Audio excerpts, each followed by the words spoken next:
Tentu dalam keadaan sehat ya, sahabat TB.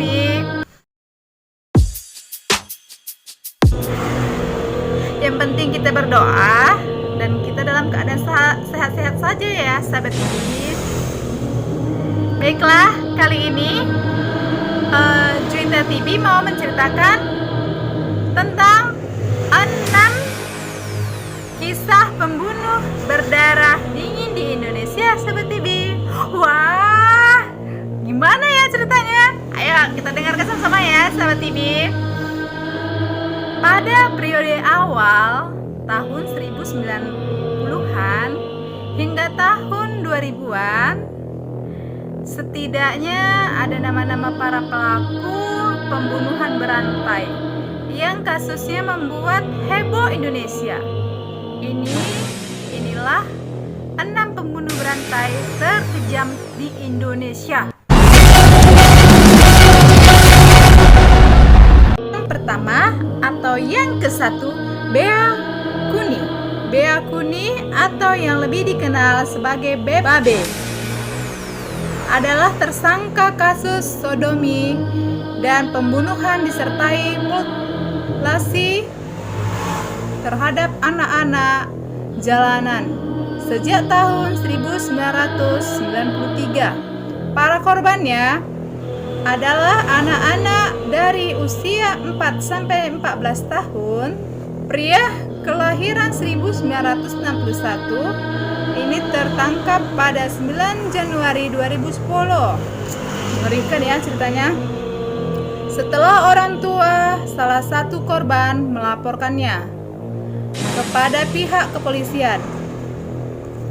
Orang tua dari Andreas mengaku telah kehilangan putranya yang berusia 9 tahun. Andreasa sendiri kemudian ditemukan pada 8 Januari 2010 dengan keadaan yang mengenaskan. Jasadnya terpotong-potong. Hai Tuhan, sampai menyebut nama Tuhan kita. Jasadnya dipotong-potong. Udahlah, dia dimatikan, dipotong-potong lagi ya, sahabat TB. Gimana lah akar pikirannya, sahabat TB, luar biasa kali. Kemudian Babe Kuni mengaku pada saat dirinya masih kecil, ia pergi dari kampung halaman di Magelang ke kota Jakarta. Saat Magelang itulah ia sempat disodomi oleh seorang preman. Karena pengalaman pahit tersebut membuat pria ini mengidap pedofilia dan nekrofilia. Mengerikan ya, sahabat TB. Waspadalah dan tetap kita pantau lah anak-anak kita ya, sahabat TB. Jangan sempat mereka salah jalan. Bea Kuni dijatuhi hukuman mati tanggal 6 Oktober 2010. Setelah sebelumnya ditetapkan hukuman seumur hidup. Pria yang telah membunuh total 14 anak laki-laki dengan 4 diantaranya dimutilasi ini sempat mengajukan kasasi, namun ditolak oleh Mahkamah Agung. Yang kedua yaitu Robert Gedek. Wah, namanya lucu ya, sahabat TV. Gobek. Aduh, namanya yang aneh-aneh aja ya, sahabat TV. Nama aslinya Siswanto. Dia ditangkap pada tahun 1996 saat mencopet di stasiun kereta Tegal, Jawa Tengah. Robert Gedek ditangkap atas kasus pembunuhan dan pencurian organ tubuh para korbannya yang mencapai 12 orang korban.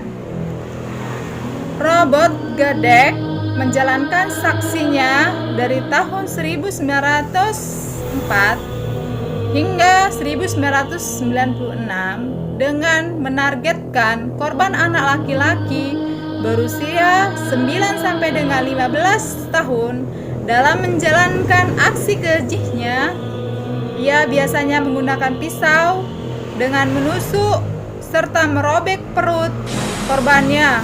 Menurut pengakuannya, ia juga mengenal pembunuh berantai lainnya, yaitu Babeh Baekuni, yang juga melakukan aksi yang mirip dengan dia. Wah, itu masih dikasih contohnya juga ya, sahabat TV. Luar biasa banget. Waspadalah kita ya. Dalam pengakuannya, Robert Gedek mengaku senang meminum darah korbannya, dan terkadang ia juga menyimpan bagian tubuh dari korban tersebut. Ya ampun, gak terbayangkan gimana menyimpan mayat aja di dalam rumah aja kita gak bisa ketiduran ya, ketakutan ya sahabat TV. Ngeri lah. Robert Gedek dihukum mati oleh Pengadilan Jakarta Timur pada tahun 1997. Namun pada tahun 2007, sebelum menjalani eksekusi, ia tewas saat mendekam di penjara Nusa Kambangan. Wow. 3 adalah Rio Martil. Rio Martil memiliki nama asli Antonius Rio Alex Bulo. Ia dijuluki Rio Martil karena ia melakukan pembunuhan dengan menggunakan martil. Oh, berarti dia setiap membunuh orang, dia gunakan martil, sahabat TV. Martilnya di tokonya, entah dipukulnya kepada orang yang mau dibunuhnya itu ya, sahabat TV. Sadis banget ya, sahabat TV. Ada orang yang kayak gitu ya, sahabat TV. Ia merupakan pembunuhan 4 orang yang merupakan pemilik rental mobil yang mobilnya diketahui dicuri oleh Rio. Sebelum dikenal sebagai pembunuhan, Rio memang sudah sering keluar masuk tahanan. Ia pernah pula berprofesi sebagai penjual surat-surat kendaraan palsu. Pantas lah ya, sahabat TV. Korban pertamanya adalah pengusaha rental mobil di Surabaya. Sang pengusaha rental mobil dihabisi dengan martil. Seperti kita ketahui, dia memukul dengan martil ya, sahabat TV. Ia lalu melakukan aksi serupa di Semarang dengan korban tewas 2 orang sebelum akhirnya melarikan sebuah mobil Panther. Pada tanggal 12 Januari 2001, Rio mengasah sebuah sedan Timur di Bandung sebelum menghabisi seorang pria bernama JJ Suraji di Bayumas. Rio Martil dijatuhi hukuman mati pada tahun 2001. Namun bukannya bertobat, ia kembali mengulangi perbuatannya. Kali ini korbannya adalah sesama napi di Nusa Kambangan pada tanggal 1 Desember 2004. Ia membunuh seorang napi. Oke, sekarang kita memasuki yang keempat atas nama Astini. Astini adalah seorang pelaku pembunuhan terhadap 3 orang wanita yang merupakan tetangganya. Mereka adalah Rahayu, Sri Astuti Wijaya, dan Puji Astuti. Alasan pembunuhan sebenarnya cukup sepele. Pelaku merasa korban menagih hutang dengan kata-kata kasar. Jumlah utang yang ditagih pun sebenarnya tak banyak, hanya ratusan ribu saja. Kita introspeksi ya, sahabat TV. Kalau ada utang kita cicil aja lah pelan-pelan ya, sahabat TV, daripada kita kena masalah. Tapi manusia tidak ada yang pernah tidak memiliki utang. Pribadi saya sendiri ya, sahabat TV. Jadi antisipasi aja ya sahabat TV.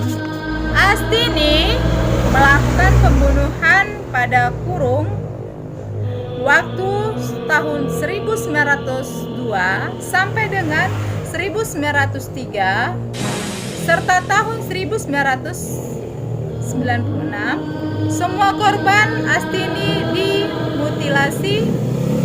Potongan-potongan tubuh itu lalu dimasukkan ke dalam tas kresek yang kemudian dibuang ke berbagai tempat terpisah, mulai dari sungai di Surabaya hingga di tempat-tempat pembuangan sampah. Wanita asal Konorejo, Surabaya ini menjalani eksekusi mati di hadapan 12 regu tembak Polda Jatim pada 20 Maret 2005 pukul 1.20 WIB. Yang kelima, Dukun Usep Muala alias Usep adalah tersangka pembunuhan 8 orang dengan motif pengada uang. Dukun Usep, begitu ia biasa dipanggil, melakukan pembunuhan pada periode tahun 2007. Dukun Usep biasanya akan meminta syarat uang pada korbannya dan juga meminta mereka meminum teh manis yang telah disediakan. Ritual pengadaan uang ini dilakukan di kawasan sawah wilayah Pijajar. Minuman ini rupanya telah diberi racun potasium. Korban-korban yang merenggang nyawa dengan mulut berbusa itu masih hidup ketika ia lalu menguburkan mereka hidup-hidup di sebuah lubang galian yang telah disiapkan sebelumnya. Hati-hatilah kita ya sahabat TV. Habis pikir ya sahabat TV. Begitu kejamnya. Usep mengaku melakukan pembunuhan karena alasan ekonomi. Selain itu, juga dirinya tak bisa memenuhi jumlah uang yang telah dijanjikan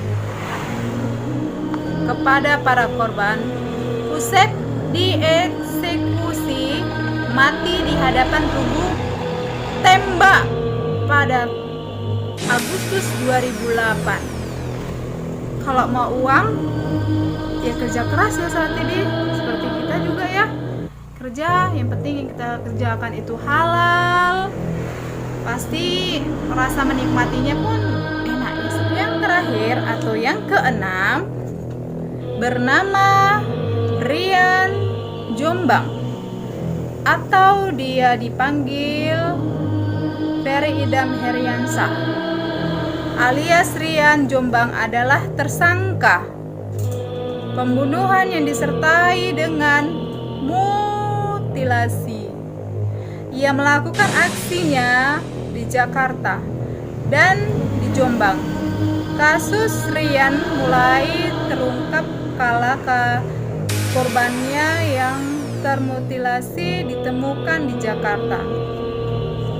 Setelah ditangkap dan ditelusuri lebih jauh, rupanya pria penyuka sesama jenis ini telah melakukan pembunuhan dan mutilasi terhadap beberapa orang lainnya yang mayat-mayatnya dikuburkan di halaman belakang rumahnya di Jombang.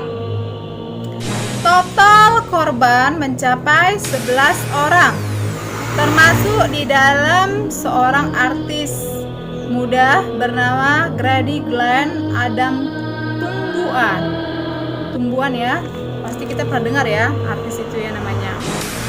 Rian dijatuhi hukuman mati pada 6 April 2009 oleh Pengadilan Negeri Depok. Sebagai upaya dilakukannya mulai dari pengajuan banding, kasasi, permohonan peninjauan kembali, namun Mahkamah Agung telah menjatuhkan hukuman mati padanya. Kalau pikir-pikir pantas ya kan sahabat TV? Karena apa?